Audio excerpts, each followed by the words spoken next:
Abra su Biblia en el libro de Cantares, capítulo 2. Vamos a leer el verso 15. Muy bien, el libro de Cantar de los Cantares es atribuido a Salomón, al rey Salomón. Habla del amor de Dios hacia Jerusalén, habla del amor de Dios hacia su pueblo, pero también habla del amor entre las parejas. El amor que se debe tener entre las parejas. Es un libro romántico. Es un libro que denominado como libro romántico y fue escrito por el rey Salomón. Pero en medio de ese libro hay advertencias. Y una de esas advertencias precisamente está en el libro de Cantares, capítulo 2, verso 15. Y dice la palabra del Señor: cazadnos las zorras. ¿Cómo dice? Claro, hay que cazar las zorras. Todo lo que huela feo, todo lo que medio parezca una zorrita, hay que cazarla, matarla. Hay que ¿qué? Destruirla. Entonces la primera premisa para esta charla es que si por ahí en medio de su vida, su hogar, su familia, si en medio de sus hijos hay zorritas o zorras pequeñas, usted tiene la obligación, el compromiso, de cazarla, de acabar con ella. Por eso la palabra dice: cazadnos las zorras pequeñas, que echan a perder las viñas, que echan a perder las porque nuestras viñas están en cierne.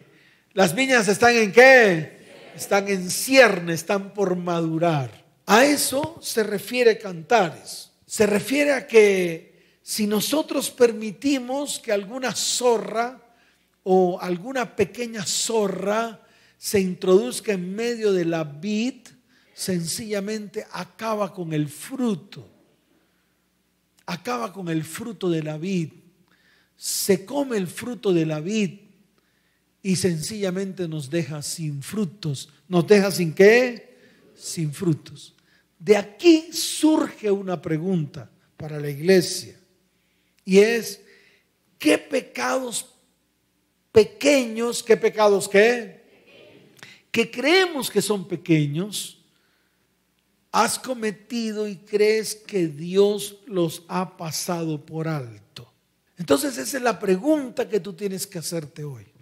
Porque pensamos que hay pecados pequeños y hay pecados grandes. Hay pecados, como lo decíamos antes, veniales y pecados mortales. Yo le quiero decir algo: no hay pecados pequeños, no hay pecados veniales. Todos son pecados delante de Dios. Y todos esos pecados traen consecuencias. Todos esos pecados traen ¿qué? Traen consecuencias. Entonces nosotros como cristianos tenemos que pararnos firmes. Porque muchas veces decimos que hay mentiras piadosas. Decimos, hay mentiritas blancas. El hecho de que me robe un pedazo de chicle, o que me robe la monedita, o que haga alguna estafa en escala inferior, eso no pasa nada. Esas famosas mentiras de los hombres y las mujeres cuando se comunican con sus cónyuges, que le dicen que están en tal lugar y mentiras, no están en ningún lugar, están en otro. Creemos que todo esto Dios lo pasa por alto. Y yo le quiero decir algo: para Dios pecado es pecado. Pero si para usted es pecado pequeño o pecado grande, entonces yo le digo de una: entonces deje de introducir a su casa zorras pequeñas. Porque tarde o temprano, ¿cuándo? Dígalo fuerte, ¿cuándo? Tarde o temprano vienen las consecuencias. Por eso no hay pecados inocentes. Sea lo que usted haya hecho, cualquier cosa, grande, mediana, pequeña, como sea, tiene que ir delante de Dios y reconocer, no por el tamaño del pecado, sino por la acción cometida. Ahora, si usted mira el compendio de la palabra, se da cuenta que Jesús habló de dos mandamientos fundamentales, básicos. Uno de ellos era el amar a Dios. Uno de ellos era ¿qué? Tenía que ver con Dios. Tenía que ver con nuestro comportamiento hacia Dios. Tenía que ver con nuestra relación con Dios. Tenía que ver con nuestra intimidad con Dios. ¿Con nuestra qué? Dígalo fuerte, ¿con nuestra qué? Con nuestra intimidad con Dios. Por eso Él dijo, amarás al Señor tu Dios con toda tu fuerza, con todo tu corazón y con toda tu alma. Es un mandamiento que tiene que ver con Dios. Por ejemplo, el mandamiento de no hacer ídolos. Ese está dentro del amar a Dios. Porque si tú amas a Dios, pues no haces ídolos. No conviertes a otros en ídolos o en dioses tuyos. No conviertes, por ejemplo, el dinero en un ídolo. No conviertes tu profesión en un ídolo. No conviertes tus hijos en ídolos. ¿Por qué? Porque forman parte de ese gran mandamiento que es el amarás al Señor tu Dios con toda tu fuerza, con todo tu corazón y con toda tu alma. Pero hay otra serie de pecados que tienen que ver contigo. ¿Con quién tiene que ver? Dígalo fuerte, ¿con quién? Contigo y con tu próximo. Y es ahí donde me quiero detener, que es cuando el mismo Señor dijo, y amarás a tu próximo. ¿Amarás a quién? Dígalo fuerte, ¿a quién vas a amar? A tu próximo. Tu próximo es el más cercano. Nosotros le llamamos prójimo y pensamos que el prójimo es el que está a 40 cuadras de nosotros. No es que voy a llevar la palabra donde mi prójimo. No, tu próximo es el que está al lado, el que Dios te entregó. Tal vez te entregó un cónyuge, tal vez te entregó unos hijos, tal vez te entregó unos nietos. Esos son tus próximos, los que duermen en tu casa, los que están cercanos a ti, los que tú tienes a tu lado. Por eso dijo, y amarás a tu próximo, pero también mencionó algo que es importante para ti y para mí, como a ti mismo. Entonces, esta serie de pecados van en contra tuya y en contra de tu próximo. Y que tal vez para muchos son pequeñas cositas.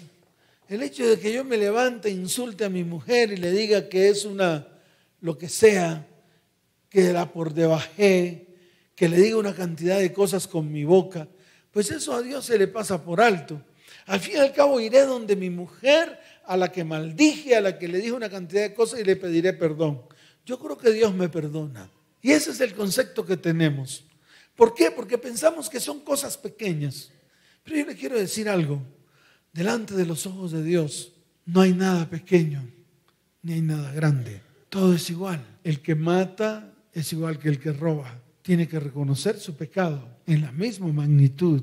El que dice mentiras es igual que el que maldice. Están en la misma, en la misma línea. No es que uno sea más que otros. Todos son iguales. Todos son iguales. Y se los voy a mostrar en la palabra.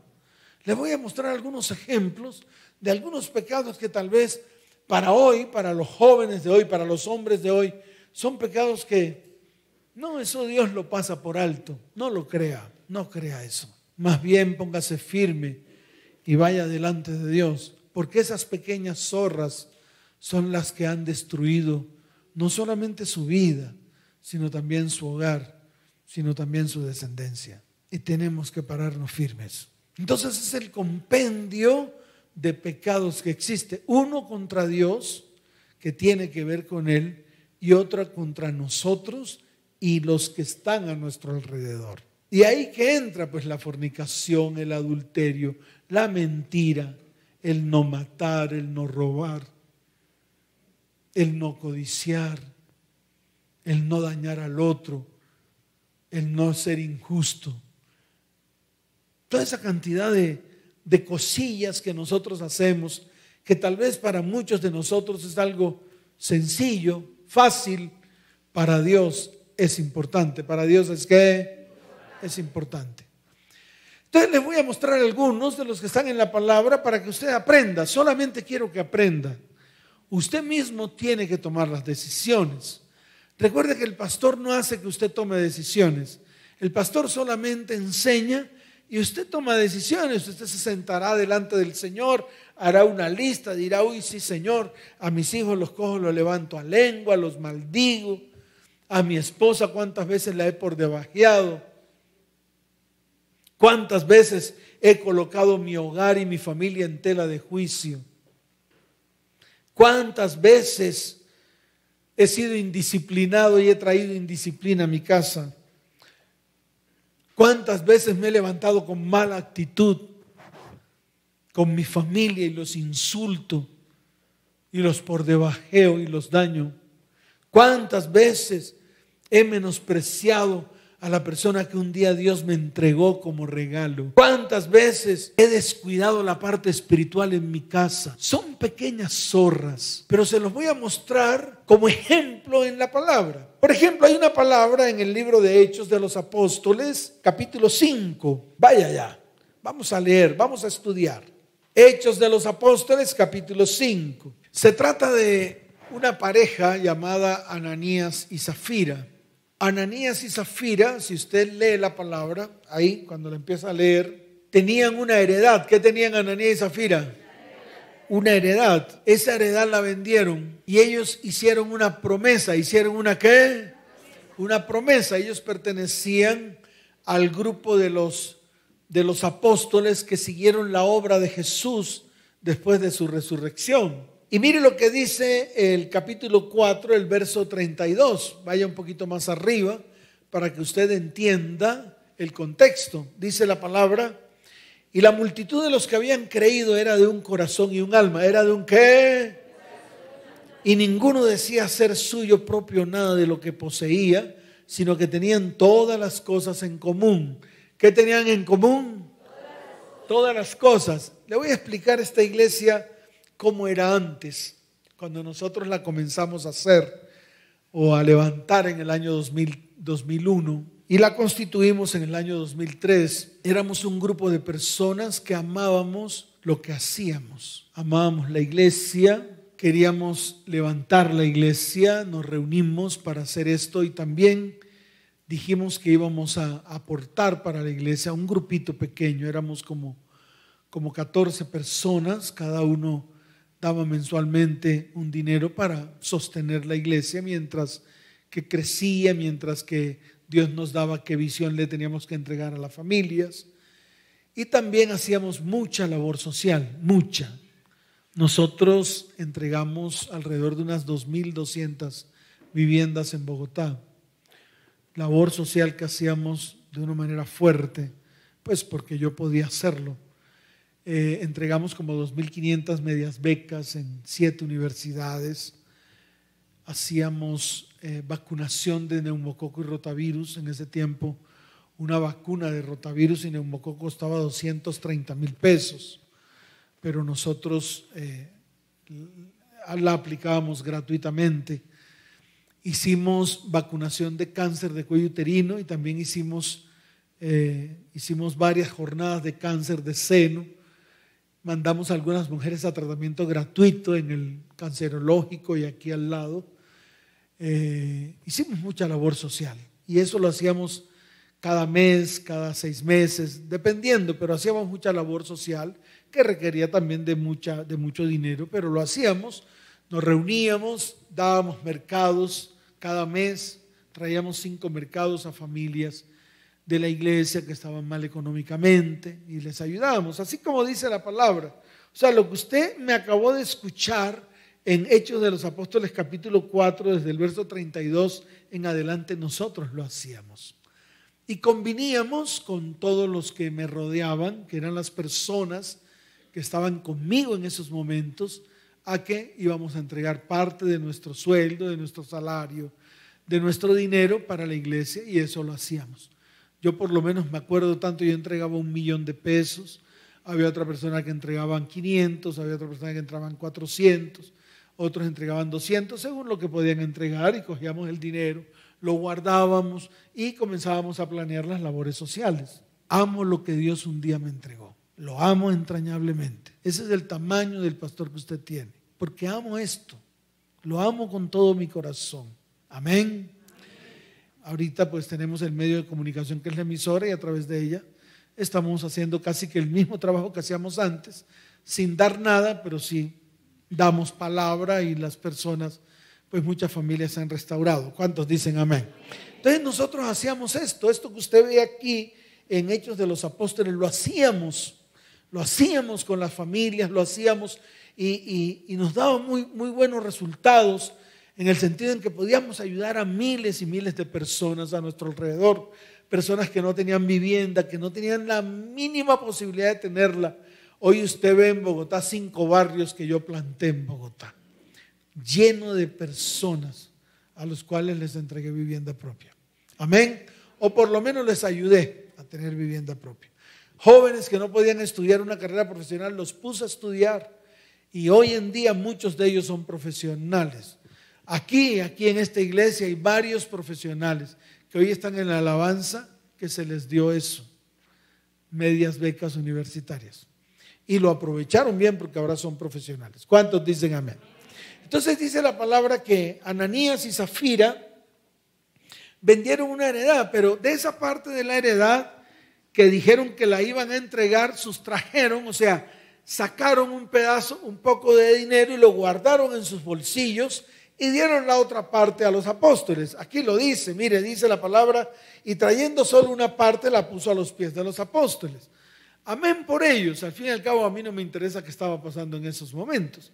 Pero dice la palabra, y dijo Pedro a Ananías: ¿por qué llenó Satanás tu corazón para que mintieses al Espíritu Santo y sustrajese del precio de la heredad, reteniéndola? ¿No se te quedaba a ti y vendida no estaba en tu poder?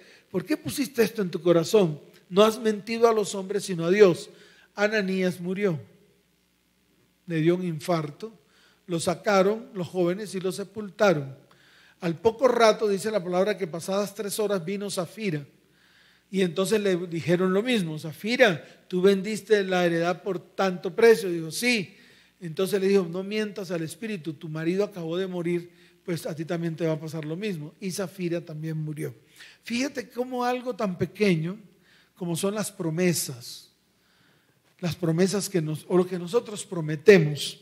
Yo esto no lo voy a tomar como algo que usted le ha prometido a Dios o a la iglesia, no. Las promesas que usted le ha hecho a su esposa, las promesas que usted le ha hecho a él, ¿cuántas ha incumplido? Y muchas veces pensamos que eso no es nada.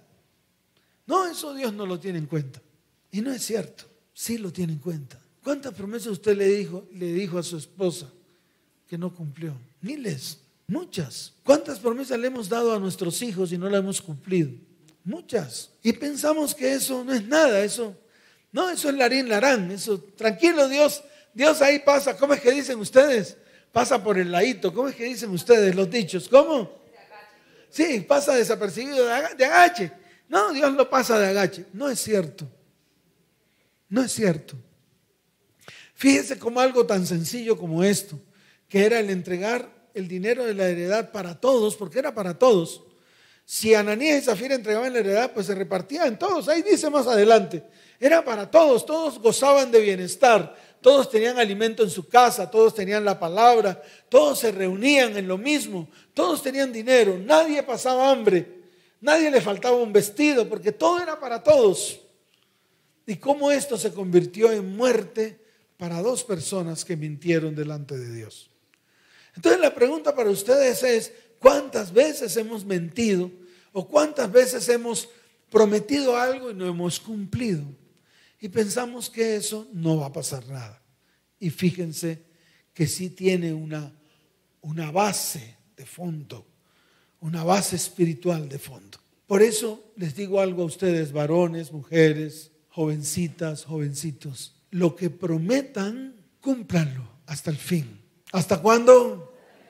Así les cueste, pero cúmplanlo. Si ustedes prometen servirle a Dios, cúmplanlo. Si ustedes prometen hacer feliz a su esposa, cúmplanlo. Si usted, mujer, promete hacer feliz a su esposo, cúmplalo. Si usted promete a sus hijos bendecirlos, darles estudio, darles universidades. Cúmplanlo. Le cueste lo que les cueste. Porque esas pequeñas zorras destruyen. Esas pequeñas zorras, ¿qué? Destruyen. Les voy a poner otro ejemplo, porque lo que quiero es enseñar. Y yo lo único que espero, por favor, es que usted no se disguste. Porque esta charla, de lo que les voy a mostrar ahorita, fue una de las charlas más criticadas. De todas mis charlas, la más criticada fue esta. Está en el libro de Génesis. ¿Está en el libro de qué? Algunos se molestaron. ¿Algunos qué? Se molestaron. Algunos no volvieron a la iglesia porque les molestó esta charla.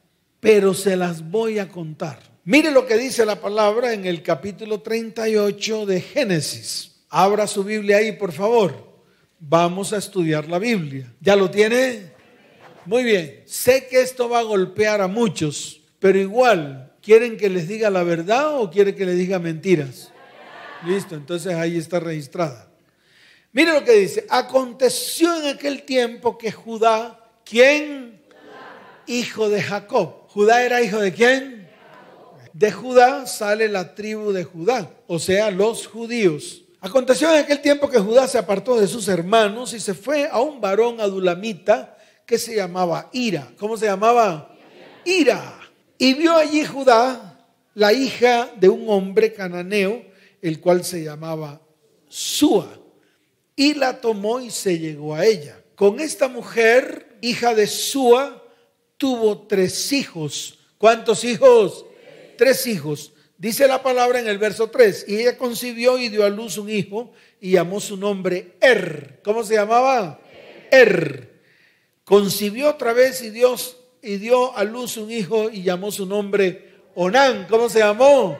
Onán. Y volvió a concebir y dio a luz un hijo y llamó su nombre Sela. Y estaba en Kesib cuando lo dio a luz. Y dice la palabra en el verso 6, aquí viene lo bueno. Yo quiero que lea, yo quiero que mire con mucho cuidado, que tal vez hay cosas que usted hace iguales a estas y usted piensa que no va a pasar nada. Entonces sí es importante que sepa que esas pequeñas zorras contaminan y dañan. Esa pequeña levadura leuda toda la masa. ¿Leuda qué? Toda la masa. Y dice la palabra. Después Judá tomó por mujer para su primogénito la cual se llamaba Tamar. ¿Cómo se llamaba la mujer de Tamar. Y el primogénito de Judá, fue malo ante los ojos de Jehová. Y dice la palabra, y le quitó Jehová la vida. ¿Por qué le quitó la vida?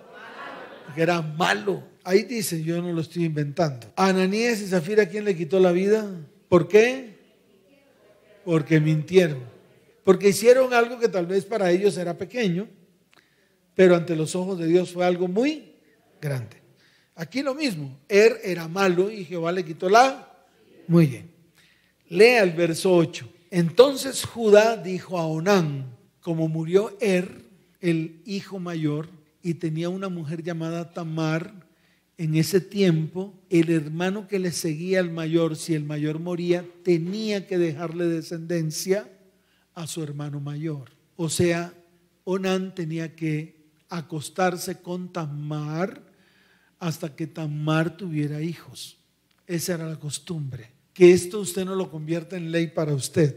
Entonces Judá dijo a Onán, llégate a la mujer de tu hermano y despósate con ella y levanta descendencia a tu hermano. Y sabiendo Onán que la descendencia no había de ser suya, sucedía que cuando se llegaba a la mujer de su hermano, ¿vertía dónde? ¿Dónde vertía? Para no dar descendencia a su hermano. Ahora mire el verso 10. Y desagradó en ojos de Jehová lo que hacía, y a él también le quitó la vida. ¿Por qué le quitó la vida? ¿Y qué era lo que le desagradaba? ¿Que vertía dónde? Esto no le gusta a los hombres, especialmente a aquellos que tienen chimoltrufias. Y como no quieren que su chimoltrufia quede embarazada, entonces cuando tienen relaciones sexuales, antes de eyacular, sacan el pene y derraman en tierra. Lo mismo las mujeres, se acuestan con hombres y cuando el hombre va a eyacular, lo tiran y el hombre eyacula en tierra. Entonces fíjese como algo que tal vez para ustedes es normal. No, pastor, es natural. Ese es el método anticonceptivo más natural que existe. Pues es un método anticonceptivo que ante los ojos de Dios es abominación. No lo estoy diciendo yo, está escrito en la palabra. Entonces de pronto usted me saldrá con una, como me han salido muchos. Pastor, ese es Antiguo Testamento. Entonces yo le saco una así de larga. Todavía ahí no había ley. ¿Todavía hay qué? No se había escrito una sola palabra de la ley. Y sin embargo ante los ojos de Dios era abominación. Entonces imagínense hacer recordación de todas las veces que hicimos tal cosa que ante los ojos de Dios era terrible, aunque ante los ojos nuestros sea normal. Es ahí donde tenemos que detenernos. Por eso es esta charla, para que usted analice, mire, verifique qué pequeñas zorras usted ha permitido ingresar a su vida, a su casa, a su hogar y a su familia. Porque si yo hablo, por ejemplo, de las mentiras, levanten la mano los que han dicho pequeñitas, mentiritas pequeñas en su casa. Yo levanto la mano. Pero ante los ojos de Dios, ¿usted cree que eso es correcto? Entonces yo también tengo que ir delante del Señor y decirle: Señor, perdóname. Reconozco que esa es una pequeña zorra que está en medio de mi vida y que le ingreso a mi hogar contaminando mi casa. Y eso que estamos comenzando por las pequeñas zorras, para limpiarnos, para que vengan los mejores tiempos. ¿Cuántos dicen amén? Entonces ahí les estoy poniendo el ejemplo. De pronto usted lo había leído, esa palabra, y de pronto para usted no era muy diciente, pero vuelvo y le repito, ante los ojos de Dios es abominación. Ante los ojos de Dios es ¿qué? Es abominación. Entonces téngala en su haber como pequeñas zorras. Téngalo en su haber como ¿qué? Como pequeñas zorras. Pero pastor, es que no quiero que mi esposa quede embarazada. ¿Qué hago? No sé, pero no haga esto. Haga todo lo que tenga que hacer, pero no haga esto. No derrame la simiente en la tierra. No derrame la simiente ¿en dónde? Es que ahí es donde está el problema. El problema es de la simiente en la tierra. Amén. ¿Cuántos dicen amén? Dele fuerte ese aplauso al Señor.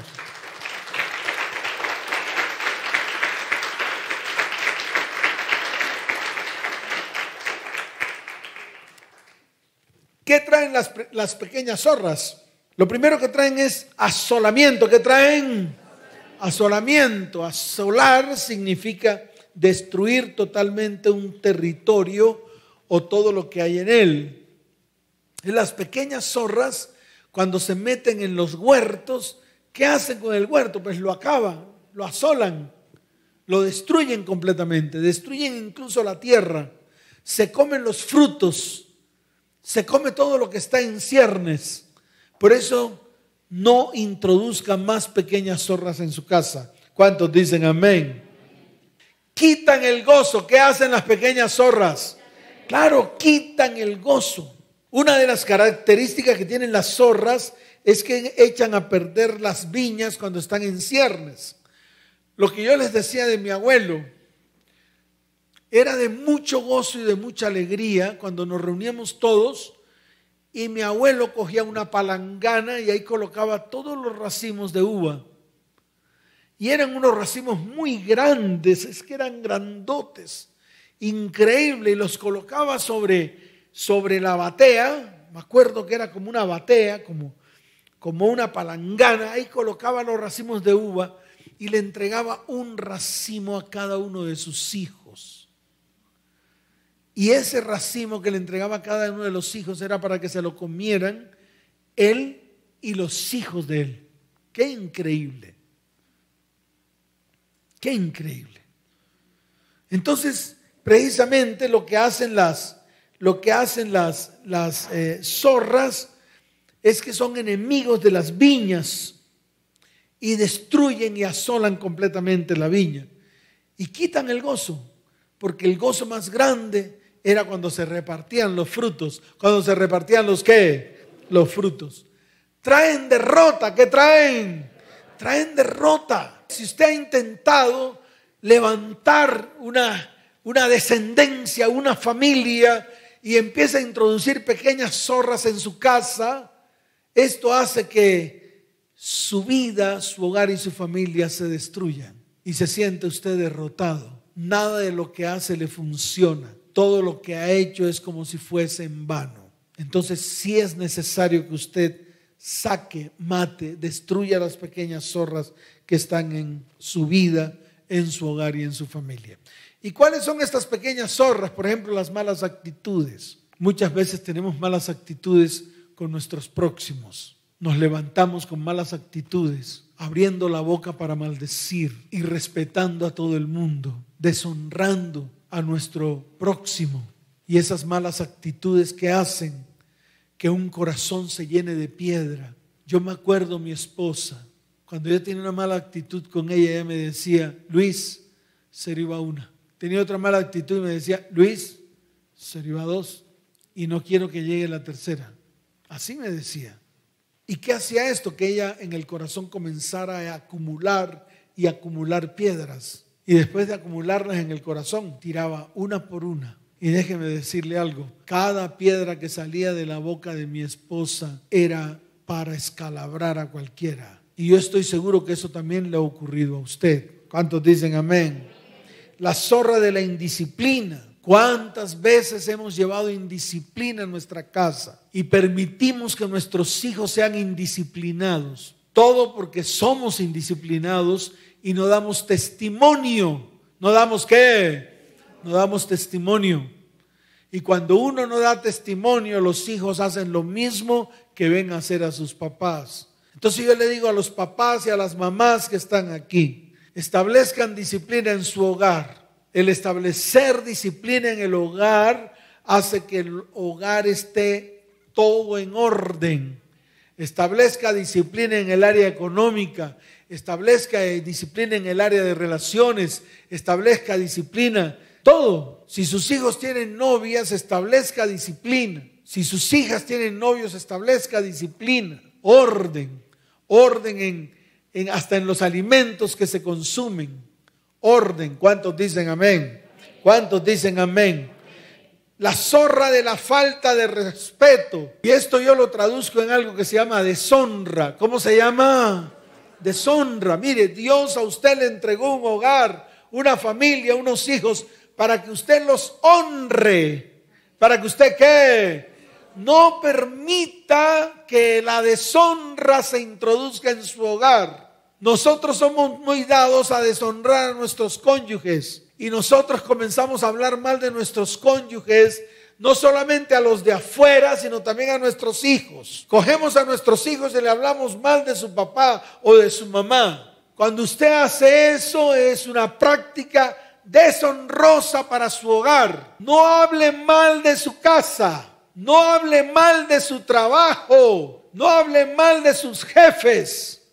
No hable mal de su iglesia, no hable mal de sus objetos o los bienes que Dios le ha entregado. No hable mal de su empresa, no maldiga nada de lo que Dios ha bendecido. ¿Cuántos dicen amén? Eso es lo que tiene que hacer. Y si Dios ha bendecido su hogar, su familia, sus hijos, todo lo que Dios le ha entregado, la empresa hermosa que le dio, nunca levante una voz en contra de la empresa. Nunca levante una voz de maldición en contra de el dinero que recoge, fruto de la utilidad o fruto del trabajo suyo. Nunca maldiga las manos ni de su cónyuge ni de sus hijos. Nunca. No hable mal de ellos, ni permita que nadie hable mal ni de los suyos, ni de las cosas que Dios le ha dado. ¿Cuántos dicen amén? Dele fuerte ese aplauso al Señor.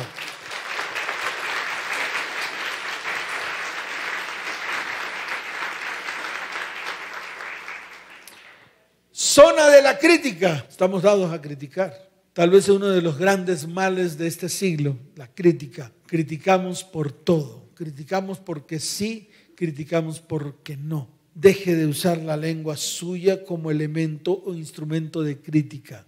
No permita que su lengua sea una lengua viperina. Que su lengua sea una lengua ¿qué? Viperina.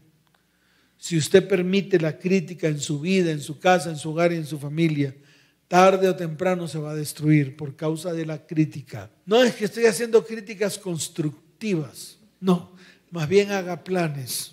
Escuche, más bien haga planes. Más bien póngase de acuerdo. ¿Qué tiene que hacer? Claro, el poder del acuerdo. Si usted, varón, tiene una empresa con su cónyuge, póngase de acuerdo en todo, en la economía, en la manera como se va a manejar la empresa, en los diferentes procesos que tiene la empresa. Póngase de acuerdo, siéntese. Siéntese con su cónyuge o siéntese con sus socios para que se pongan de acuerdo en el manejo de la empresa, en el manejo de la economía de la empresa. Lo mismo en el hogar. Varones, nunca cojan a sus cónyuges y digan que la fuerza de su brazo es la que mantiene el hogar. No menosprecien ni por debaje, que eso es lo que hacen muchos hombres, por debajear a su cónyuge. Su cónyuge está en la casa cuidando a sus hijos, tal vez preparando almuerzo, tal vez haciendo cosas, quehaceres en el hogar. Usted llega a su casa y la casa está limpia, ordenada. Su ropa huele a soflán. Ese es el que uso yo, pues mi esposa. Y yo veo con esmero cuando ella coloca el soflán en la lavadora. Porque otra dice, ay, ¿para qué soflán? Para ese calvo feo, maluco. No, sin embargo, abre la gavetica donde pone el detergente, el blanqueador y el soflán. ¡Wow! ¡Qué nota! Y veo que con todo el cariño y todo el amor cierra esa tapa. Y yo le pregunto, mi amor, ¿y ese para qué es? No, ese es el soflán, para que al final la ropa huela rico y esté suavecita. ¿Con qué amor? Y usted llega y maldice la obra de las manos de la mujer que Dios le dio. ¡Qué terrible eso! Entonces aprenda a honrar. Aprenda, no critique. Si hay algo que se está haciendo mal, en vez de criticar, póngase firme con la persona, dialoguen y establezcan un orden. Establezcan un ¿qué? La zorra de la venganza. ¿La zorra de qué?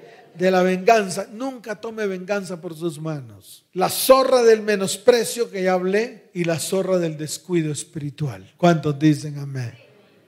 Vamos a colocarnos en pie. ¿Les quedó claro? ¿Van a tomar acciones?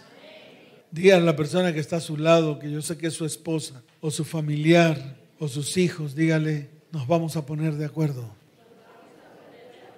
Vamos a aprender a ponernos de acuerdo. Porque vamos a quitar de nuestra vida, nuestra casa, nuestro hogar y nuestra familia las pequeñas zorras que echan a perder las viñas cuando están en cierne. ¿Cuántos dicen amén? Levante su mano derecha y dígale, Señor, hoy reconozco delante de ti, delante de tus ojos, que muchas veces he llamado a cosas importantes como algo que no tiene importancia, a cosas que para ti son importantes, pero que yo pensaba que para mí no tenían importancia.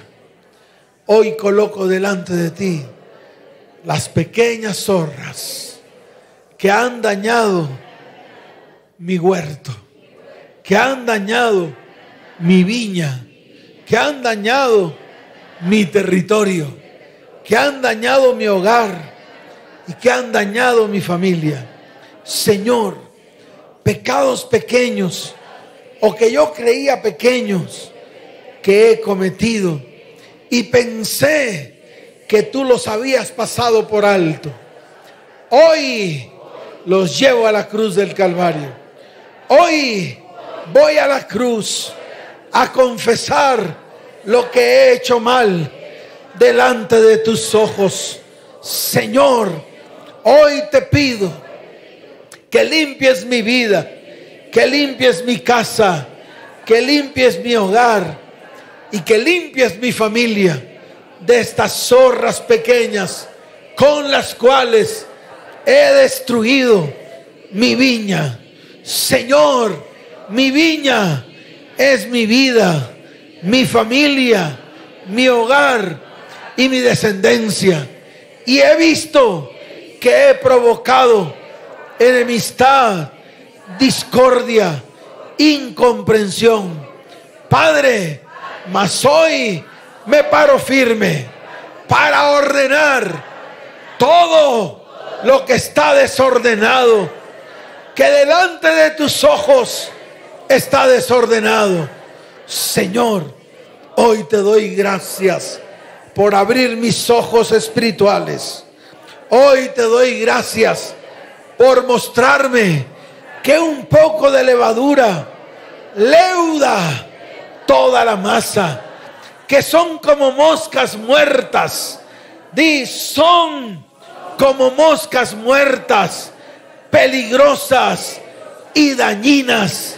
Señor, hoy es el día en el cual me pongo a cuentas contigo de las pequeñas cosas que he hecho mal en medio de mi vida, en medio de mi hogar y en medio de mi descendencia.